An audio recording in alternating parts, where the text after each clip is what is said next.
story structure is key. Maybe there's one hero of the story, they're going through some sort of challenge, they have a guide that comes alongside them to guide them through that, and they go through that transformation and finish out the story. Nowadays, we're seeing that brands are really standing out by challenging the status quo and being a little bit different than the traditional story structure. How can you flip it on its head? How can you do something a little bit different that makes that story stand out?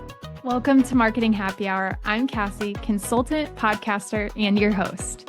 Every Thursday, you'll hear episodes packed with insights from brand leaders on an array of topics, from crafting effective marketing strategies and hitting career goals to building leadership skills and launching your own business. Inspired by those unfiltered happy hour combos with peers, this show is all about practical, empowering chats to support your professional journey. So grab your favorite drink and let's get to the episode. Welcome back to Marketing Happy Hour. This is part 2 of our series on Disney storytelling tips. Again, if you are new here, if this is the first episode that you're popping into, you didn't catch part 1, go ahead and pause this one, go back to the first part, and then come back to this episode. But this is one of our favorite topics. I feel like marketing, Disney, storytelling, all of the things, and we're combining them today. And I'm super excited. Welcome back to the show, as always.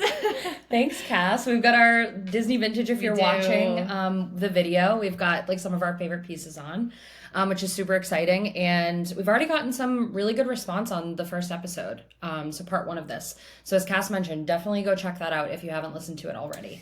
Yes, and as a reminder, so this episode and last episode is inspired and ties into a newsletter that Rachel Carton did in her link in bio, Substack, and huge fans of that newsletter. So definitely check it out if you are not in there already.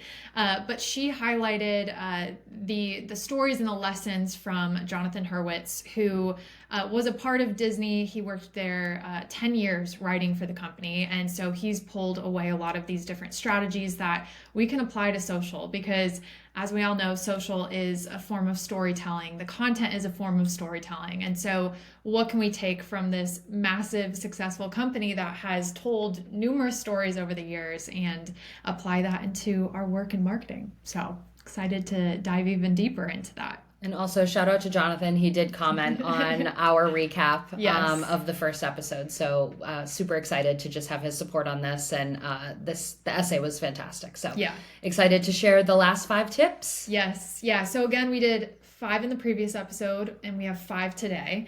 And so we're going to kind of dive in here. I know Allie has our first point here for us. Yes. This one's really interesting because I think humor is a way to help kind of drive nuance with a lot of our marketing. And humor is something I think particularly in the landscape right now that is really important to have.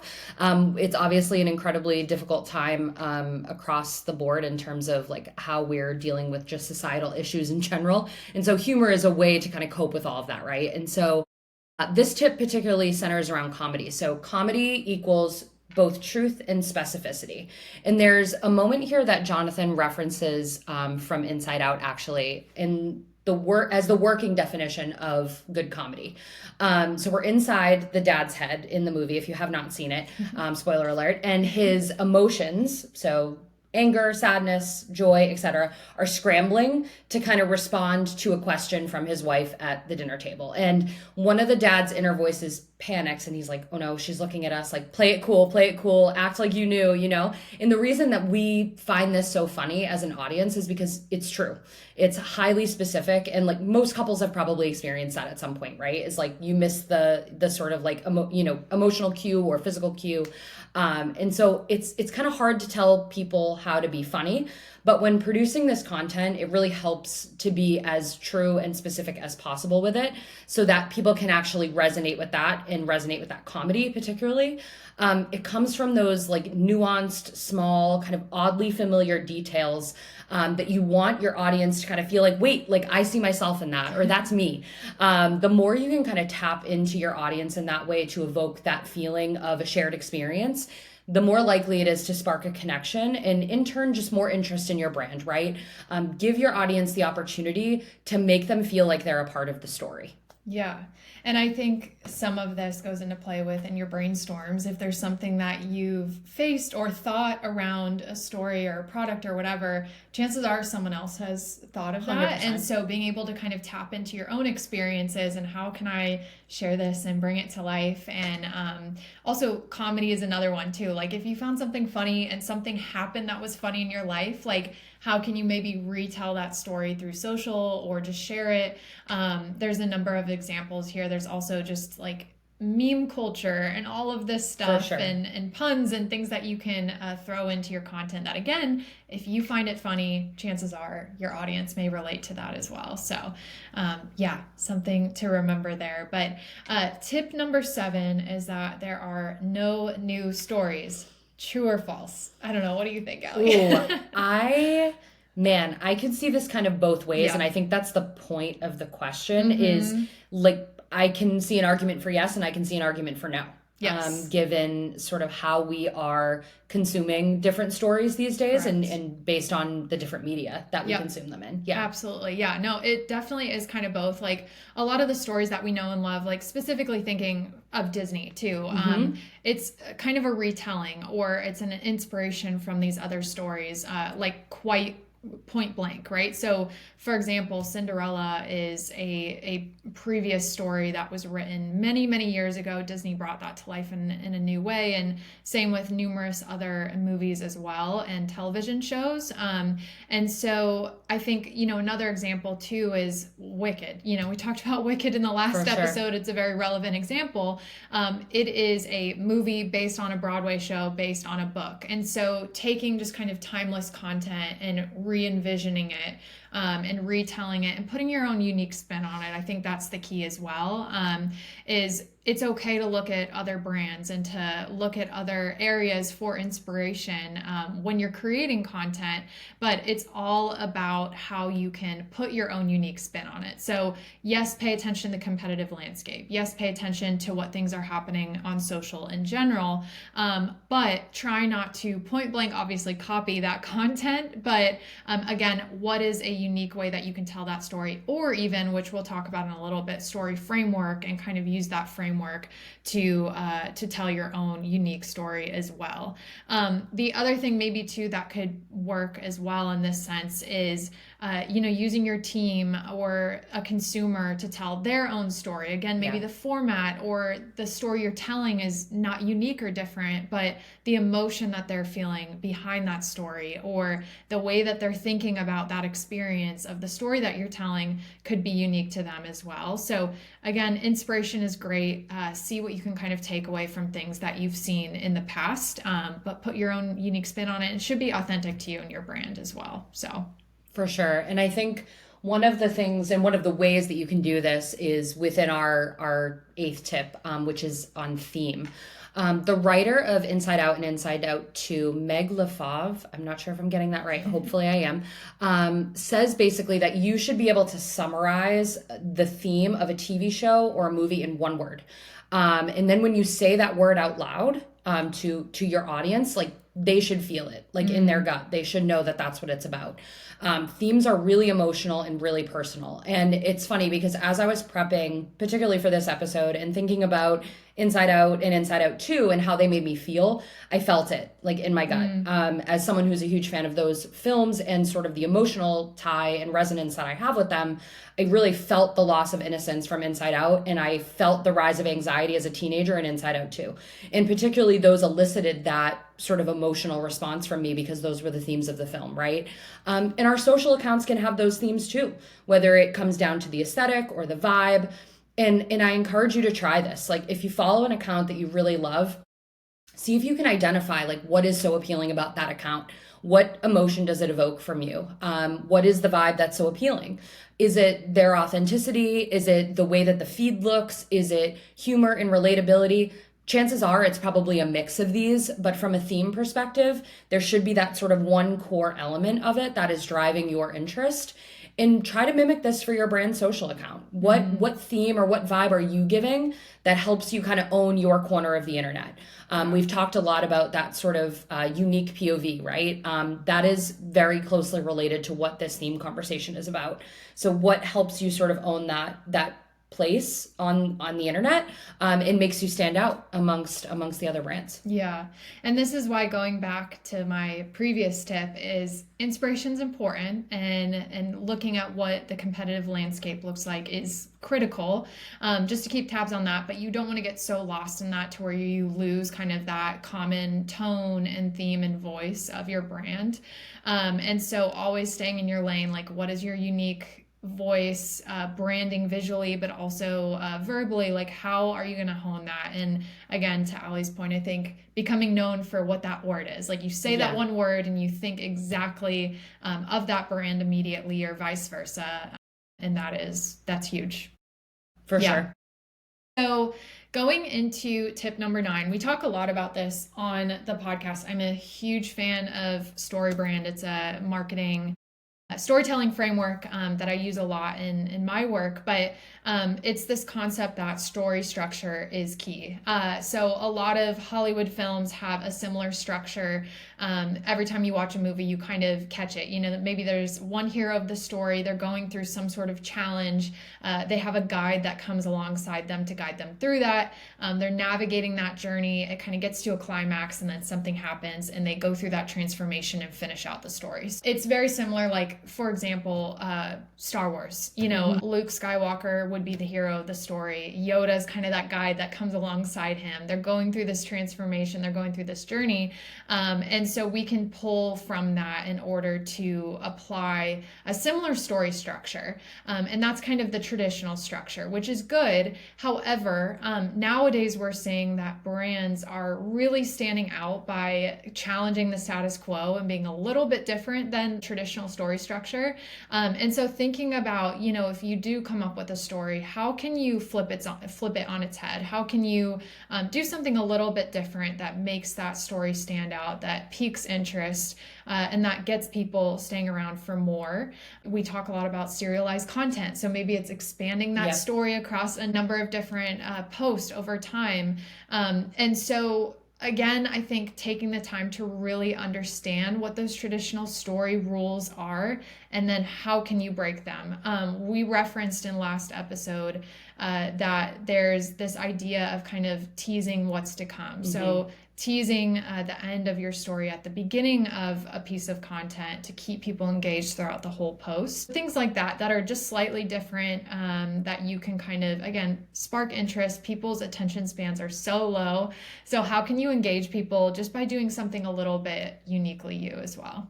And I think we did that with this episode, right? We kind of teased that there was going to be part 1, and then we knew that there was going to be part 2 coming, but we said at the beginning of part 1 that part 2 was going to be coming next week, right? So we were trying to basically show that this having a story structure, particularly for even for podcast episodes, right? It's important to help kind of round them out and give that sort of satisfaction at the end.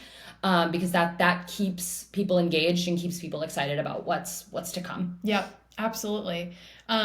Maybe this is a bad example too, but we're kind of in this phase this week as we're recording this of Taylor Swift is releasing a new album. So even thinking about the story of how she's traditionally launching an album, announcing it, teasing it, the way she's doing it this go around is so uniquely different. She's using podcasting, ironically enough, to launch everything and to tease it. And so she has even done this too, where she's taken her traditional means of announcing, whether it's at an award show or on social or whatever, and she's completely flipping that. She has an extreme talent of being able to engage the fans in that way, of just what people don't expect next in doing that. But that's just kind of an example of looking at your brand. How have you done things in the past, and how can you do things just a little bit different to stay fresh and unique? And I don't know. She's a great example of that. And we've just been chatting offline about sort of her rollout strategy on this, and being so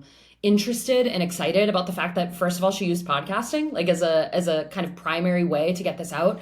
But also it's important to know, like, when looking at this rollout strategy this week, it was a Taylor Nation post on Instagram. It was the podcast with Travis and Jason, and the website.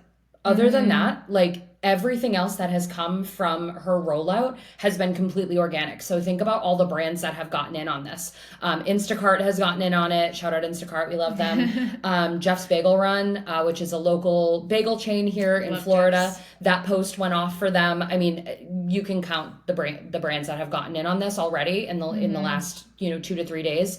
That speed to market and kind of like almost riding the coattails of her launch has been incredible to see. And I think just the way that she and her team know that it's going to disseminate out on other channels despite her only using very select few is absolute marketing genius, and knows that it shows that they know the story structure for how they want to get this album release out and start to tell through the theme, which of course is like sort of this orange glittery theme that she has going on related to it. Like, I just think it's absolutely genius. Yeah. And I think, I think about all of the content creators. We're in Orlando, and there's so many people telling the same stories. Yep. For example, we just opened a new theme park in Orlando called Epic Universe. And for a little bit, love all the influencers around here, but for a little bit there were a lot of the same posts going out and the same things there and the same YouTube videos. And so it's how can you, again, in the space that you're in and what you're creating and what you're building, how can you even format wise create a different YouTube video? How can you do something that's a little bit unique, whether it's the style of filming that you're doing or the actual way that you're editing your content or whatever, doing voiceovers versus on camera stuff. Like, there's so many different ways that you could just slightly structure the content that you're creating that's going to stand out to people because it is a little bit different. It only has to be a little bit different. And so again, I think that goes in with story, it goes in with formatting, it goes in with tone, the way you're announcing and releasing things. And so again, it's just, how can you kind of step outside of your day-to-day and the mundane and what you're building and growing just to be a little bit unique. So. And that requires some foresight, right? Like that requires sitting down and having a brainstorm on what that content strategy and rollout looks like and what the story actually is, right? So now I'm not saying that there aren't moments where you can kind of jump on cultural trends and be maybe a little bit of ahead of that. And maybe there's a pared down version of this that you can do as a team. But I do think that having sort of that brainstorming time and that time built in to actually think about the story structure is really important. And that is the way that you're going to differentiate, because you actually have to create some space for those new ideas to come through versus, taking that opportunity to look at what others are doing and just do the same thing with your own spin on it. Absolutely. I think that brainstorming kind of timing is really important. For teams these days. Yes. Absolutely. Tip 10, our last tip, and this kind of plays into the entire conversation over the past 2 episodes. Some of the best stories, in fact, I would argue that all of them are, come full circle. The beginning of a TV show or movie is the question mark, right? And the end is the period. Those full circle moments are what drive the emotional satisfaction for viewers. So another kind of story structure that I want to call out too, that is also related to this tip, is Duolingo. We're both huge fans of Duolingo. What they have been doing on social is completely groundbreaking. If you don't follow them, you should. They have spent 4 years welcoming followers and other, people who use the app regularly, welcoming them into building their brand into this chaotic world of Duo. Cass has a Duo mask in her car. That's how big of a fan we are, big of fans we are of this brand. Only for us to witness Duo's death in real time on February 11th, 2025. The headline for this campaign was Duo died as he lived, unhinged. This is like straight from a Gen Z playbook. It's amazing. It's absolutely incredible. This campaign garnered 1.7 billion owned social impressions and became Duolingo's most successful campaign to date. And that's according to Zaria Parvez, who actually was a past Marketing Happy Hour guest and Duo's global social media manager. What she has built is nothing short of incredible, and brands are looking to Duolingo to seek inspiration from that and try to create that same buzz and excitement and momentum. And I would just say, the best stories come full circle. If I think about our friendship sitting here today and like now our working relationship, I was a guest on this show in 2021, and that is how our friendship started, to now being a regular guest co-host with all of you. And our story has come full circle, which I love, including our story with these 2 episodes as well. Yes. What a great pivot out of that. I love it. Amazing. Yes. No, this has been so much fun. And I know we've done so many great series lately, even just being a 2-episode series. Like, I love being able to take people along for this journey. And This has been so fun, and so much more to come. We also, I have to tease, like, again, if you're listening to this in chronological order, we do have an episode with someone coming up from Disney directly. So excited about that. Yay. It's such a great episode, and I can't wait for you all to hear it. But again, I would love, I think, just to hear, both of us would love to hear like what resonated with you in these tips, the last 2 episodes, like what stood out. Message one of us on LinkedIn or both Please. of us and let us know. And also just let us know what else you want to hear too. We would love to get your feedback on all that. Yeah, absolutely. I would just call out that I've had quite a few DMs on LinkedIn and Instagram from different listeners who have been really supportive, not only for the latest episodes that we've had, but also just the topics in general. And those topics are coming directly from listeners. So please, reach out to us, tell us what you want to hear.